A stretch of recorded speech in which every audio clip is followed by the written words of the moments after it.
The challenge. The Grand Assembly Hall stretched endlessly upward with crystalline walls reflecting light from 1,000 worlds. Marcus Webb shifted in his uncomfortable seat wedged between a Telvari merchant who smelled of burnt copper and Ambassador Reyes, who kept nudging him awake. "Pay attention," Reyes whispered sharply. "We represent humanity here." "I am paying attention," Marcus muttered back. "I am attending to my growing need for coffee and a nap."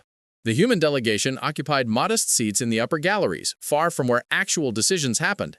Earth remained new to the Stellar Alliance, still proving itself worthy among civilizations that had conquered stars, while humans struggled with basic agriculture. Marcus had volunteered for this diplomatic assignment because it meant 2 weeks away from failing cargo routes and creditors.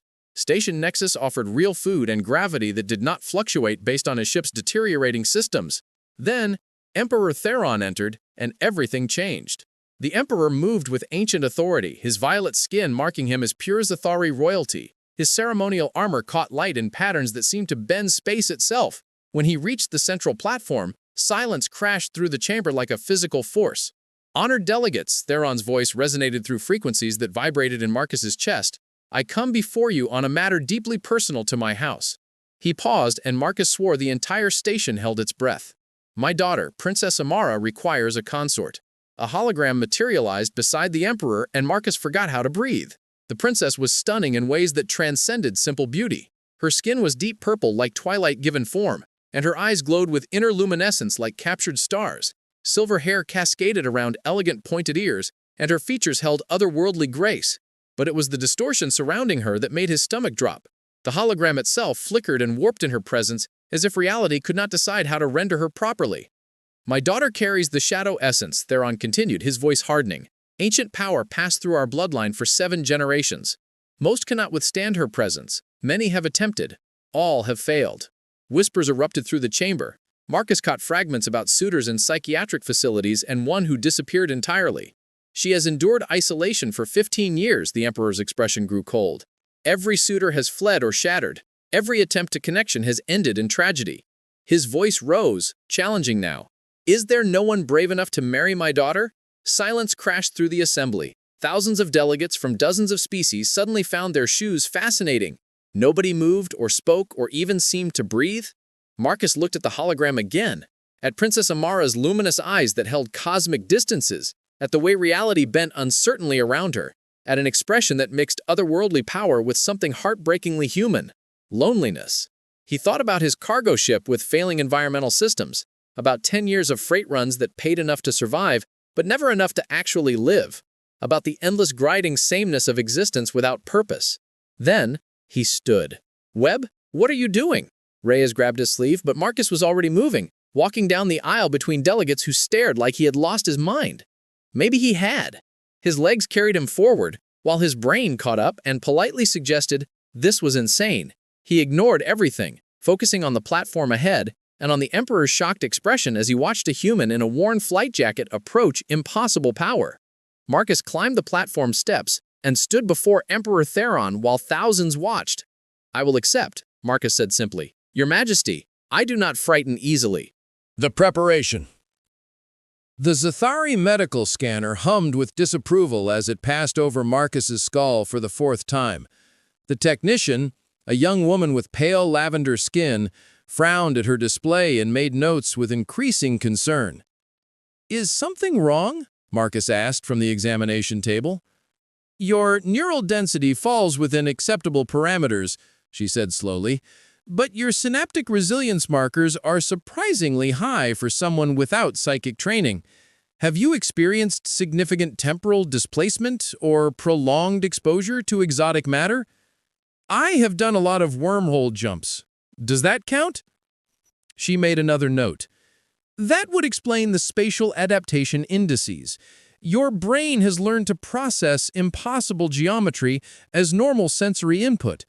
Fascinating. Most humans require extensive conditioning for that. I just call it not vomiting during jump space."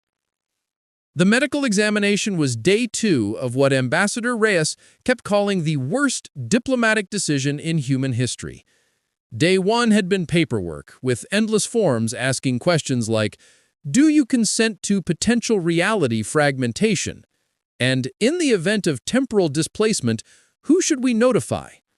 Marcus had signed everything while Reyes alternated between angry lectures and resigned silence. His new quarters overlooked one of Station Nexus's habitat rings, where actual weather patterns moved through artificial skies, beautiful and isolating, which he suspected was intentional. The scan results will be forwarded to the royal physicians, the technician said, powering down her equipment. They will assess your compatibility with the shadow essence. Though, I should mention, she hesitated, the last compatibility assessment predicted an 87% chance of psychological fracture within the first hour of contact. What happened? Psychological fracture within 43 minutes. So he beat the odds, glass half full. She did not smile. He remains in reconstructive therapy. They hope he will remember his own name by next year. After the medical examination came cultural orientation. Protocol Officer Janet, a nervous Zathari who seemed perpetually on the verge of panic, explained all the ways Marcus could accidentally give offense or trigger an interstellar incident. The princess's isolation is not just about protecting suitors, Janet said, wringing his hands as they walked through the diplomatic sector. It protects everyone. The shadow essence does not discriminate. Get too close without proper preparation, and reality begins coming apart. How close is too close?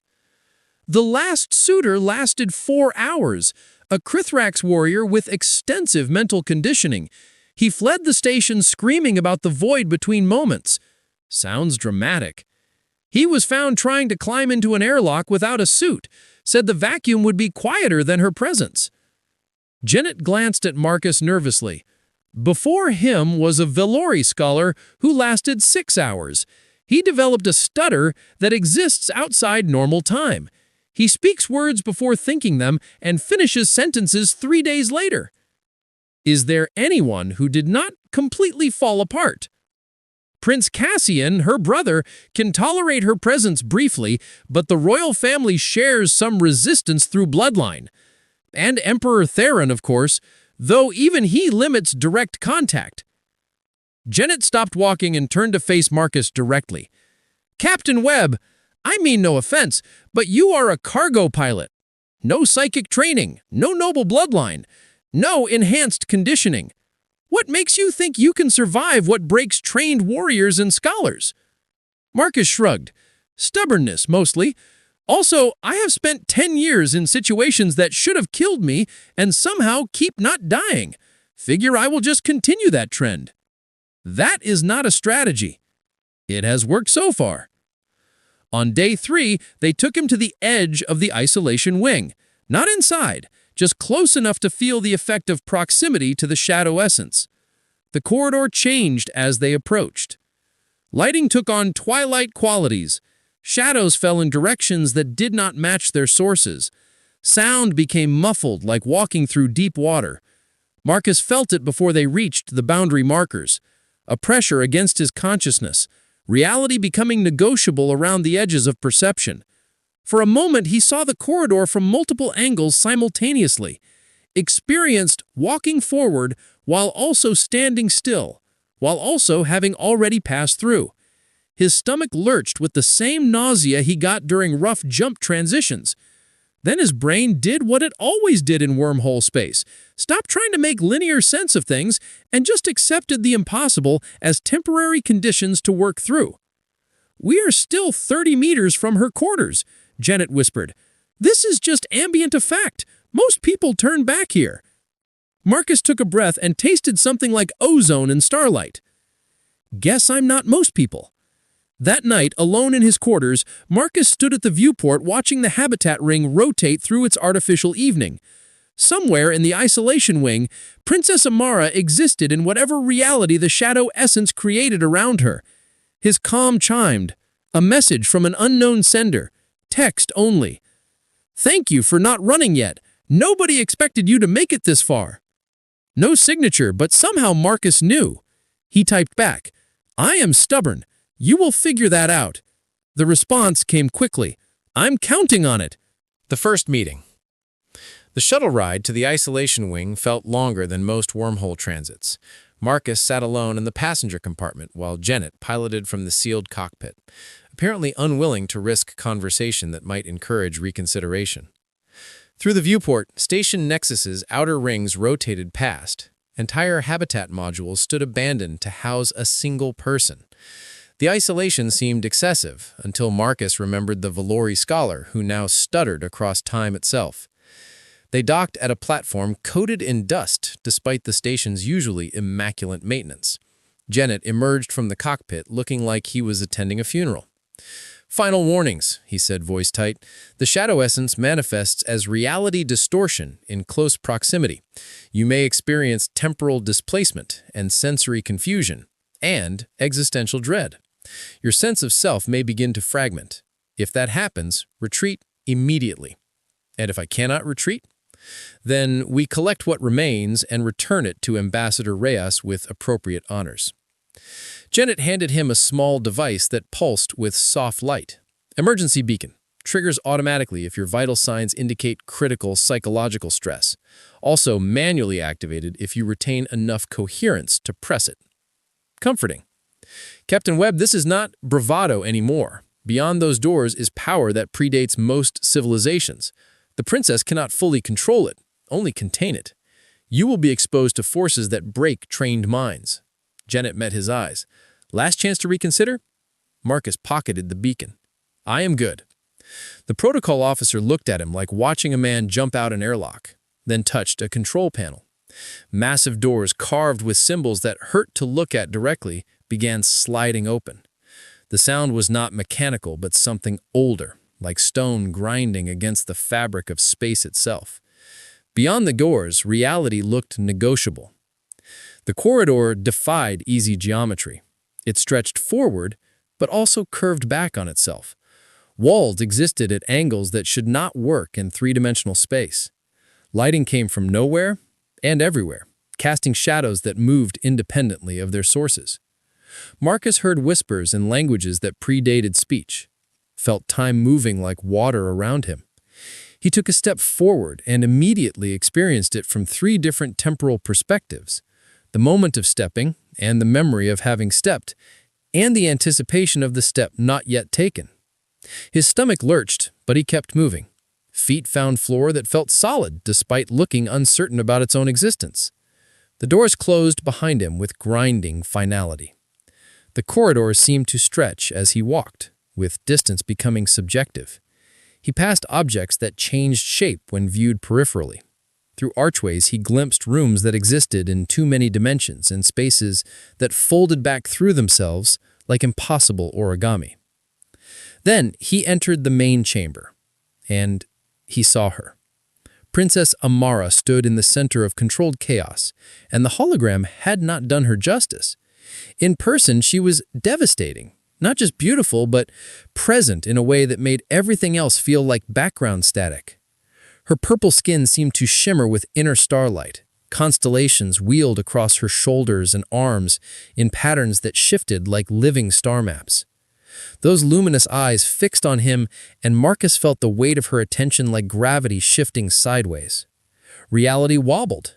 He saw himself from outside his body. Fractal versions of this moment branched into infinite possibility. He heard his own thoughts before thinking them, and remembered conversations that had not happened yet. The shadow essence pressed against his consciousness like an ocean against a hull breach, enormous pressure seeking any crack to flood through. Marcus planted his feet and set his jaw and refused to break. The trick was accepting it without fighting it. Let the temporal displacement wash through. Acknowledge the sensory chaos and just keep existing anyway, like riding out turbulence in atmosphere. You did not fight the forces, you flexed with them. Amara watched him with an expression mixing hope and resignation, like someone who had learned to expect disappointment but could not quite kill the wish for something different. She was taller than expected, easily matching his height. Those elegant, pointed ears rose through silver hair that seemed to move in non-existent wind. Her purple skin caught light in ways that made her seem carved from twilight itself. "So," Marcus said, voice sounding strange in the reality warp space, "I am told you are difficult to date. I once navigated a blind jump through a collapsing wormhole. I think we will manage." She studied him with those luminous eyes that seemed to look through him rather than at him. Silence stretched while reality continued doing strange things around them. Shadows moved backward through time. Sounds arrived before their causes. "You are either remarkably brave, or you have sustained severe head trauma," she finally said, voice carrying harmonics that resonated in her chest. The medical scans came back mostly negative on that second one.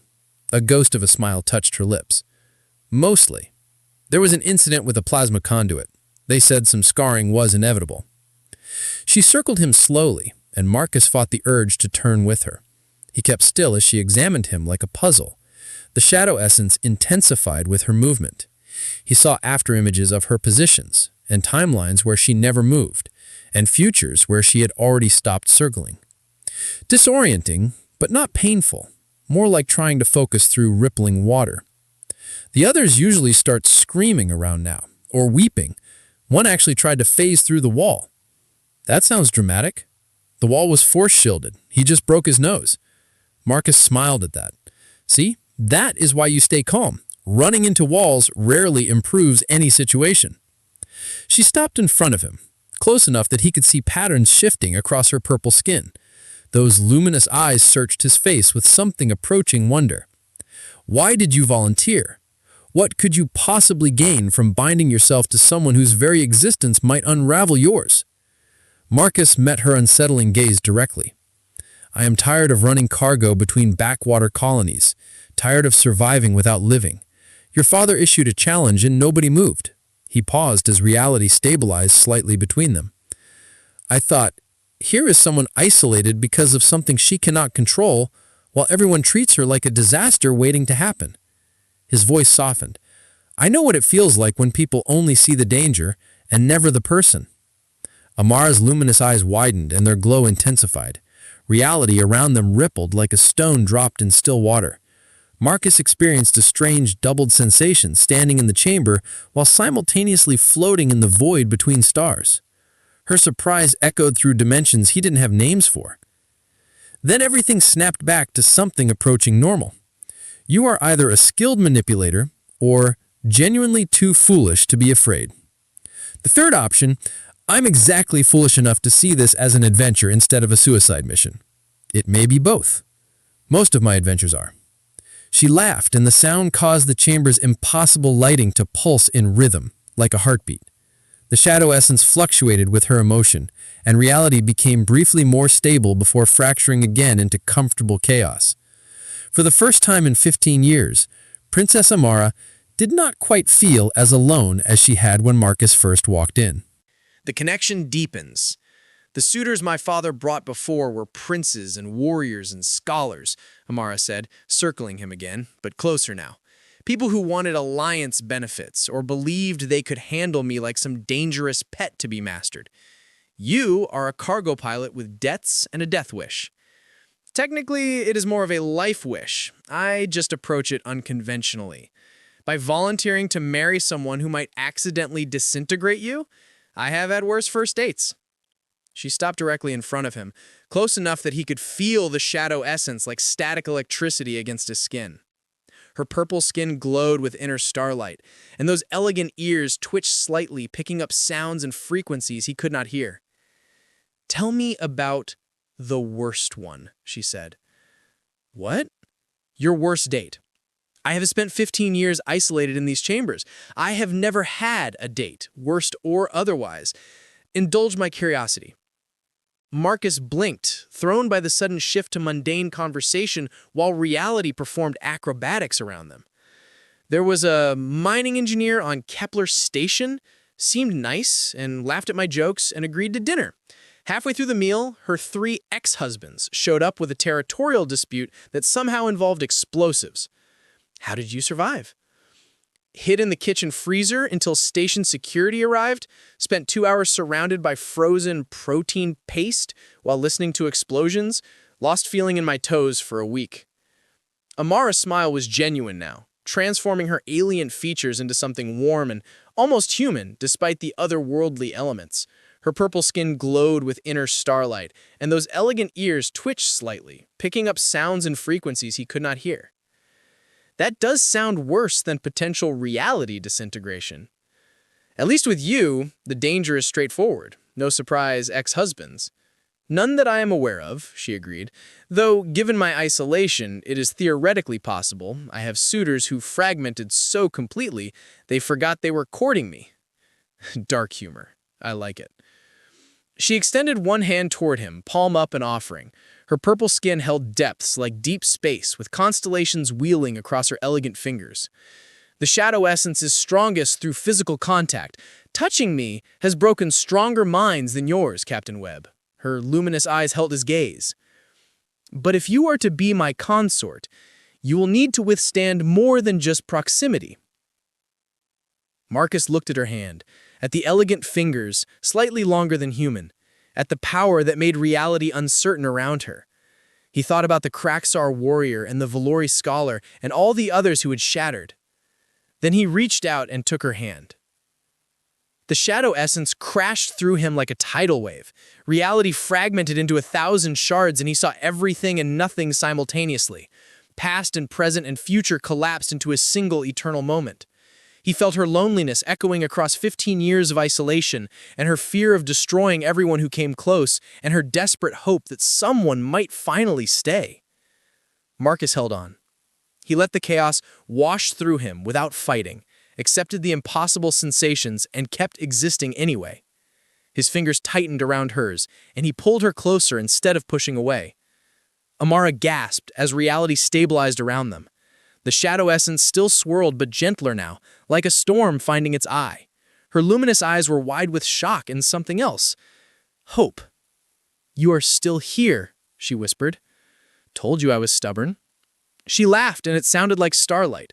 Her free hand rose to touch his face, and the contact sent ripples through space, but they were warm ripples, comfortable ones. "You feel different," she said softly, "like you belong in this chaos." "Maybe I do." They stood together in the heart of impossible power, two lonely souls who had finally found someone willing to stay. Marcus brushed silver hair from her purple cheek, and she leaned into his touch like someone starved for contact. "I have never been touched without causing pain," Amara said, voice trembling. "Never held without watching someone break." "Then we have a lot of lost time to make up for." He pulled her closer and she came willingly. Her arms wrapped around him and reality bent around them both, but it bent together. The shadow essence recognized something in him that matched something in her. They spent hours talking and touching and learning each other. She told him about 15 years of watching suitors flee or shatter. He told him about 10 years of empty cargo runs and loneliness between stars.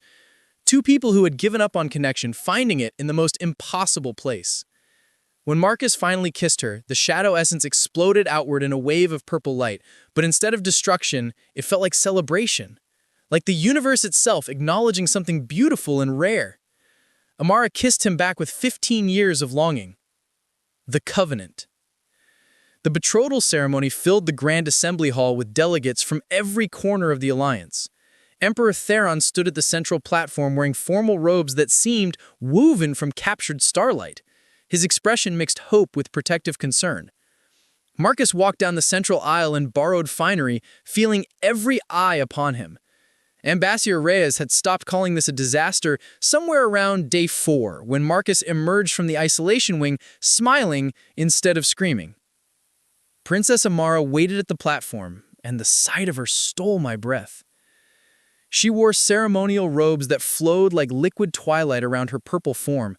Her silver hair was arranged in elaborate patterns, threaded with gems that caught light from dimensions I could not see. Those luminous eyes found his across the crowded chamber, and everything else faded to background noise. The shadow essence rippled outward as he approached, but gently. Delegates gasped and shifted, but nobody fled. The power recognized him now, accepted him as part of its pattern. Marcus climbed the platform steps and took his place beside Amara. She took my hand and reality stabilized further around both of us. Emperor Theron raised his hands and silence fell across the assembly. For 15 years, my daughter has endured isolation. Every attempt at connection ended in failure. Every suitor fled or fractured. I had begun to believe she would spend her life alone. He looked at Marcus with something approaching respect. Then a human cargo pilot stood when princes and warriors would not. He walked into chaos and refused to break. He saw my daughter not as a danger to be mastered, but as a person to be known. He turned to address the assembly. Today we witness something unprecedented. The binding of the shadow essence to one who was never meant to carry it. The union of two who refuse to let fear determine their fate. An ancient Zethari priestess stepped forward, carrying a crystalline vessel that pulsed with purple light. She spoke words in a language that predated the alliance itself, and the shadow essence responded. Power swirled around Marcus and Amara, binding them together in ways that transcended physical proximity. Marcus felt Amara's presence settle into his consciousness like a second heartbeat. Her emotions flickered at the edge of his awareness, her joy and her relief and her overwhelming love. He sent his own feelings back through their new connection, his wonder at finding her, his determination to stay, his promise to never let her feel alone again. The priestess concluded the ritual, and Emperor Theron's voice rang out across the chamber. By ancient right and witnessed bond, I declare Captain Marcus Webb consort to Princess Amara of the Zethari throne. May their union bring light to darkness and stability to chaos. The assembly erupted in applause and shocked murmurs, and what sounded like several delegates collecting on bets they had placed against this outcome. Marcus turned to Amara and found her luminous eyes shimmering with unshed tears. Her purple skin glowed brighter than I had ever seen, and the shadow essence swirled around both of them in patterns that looked almost joyful. "You actually stayed," she whispered. "I will always stay." He cupped her purple cheek in his palm and kissed her in front of the entire Stellar Alliance. The shadow essence exploded outward in a wave of purple light that washed through the chamber. Delegates braced for destruction but found only warmth. The power had found its balance. Two lonely hearts beating as one. When they finally broke apart, Amara was laughing and crying simultaneously. Reality had never felt more stable around her. "I love you," she said, voice-carrying harmonics that now resonated in his soul. "I love you too," Marcus replied, "even if you are difficult to date." She laughed again, and the sound echoed through the chamber like music. The delegates watched in amazement as the most feared power in the Alliance curled gently around a human cargo pilot who had been too stubborn to run. Emperor Theron smiled for the first time in 15 years. Ambassador Reyes quietly tore up his resignation letter. And in the heart of Station Nexus, two people who had given up on connection walked hand in hand into a future neither had dared to imagine. The shadow essence followed them, wrapped around them both like a protective embrace. Some challenges could only be answered by those foolish enough to try.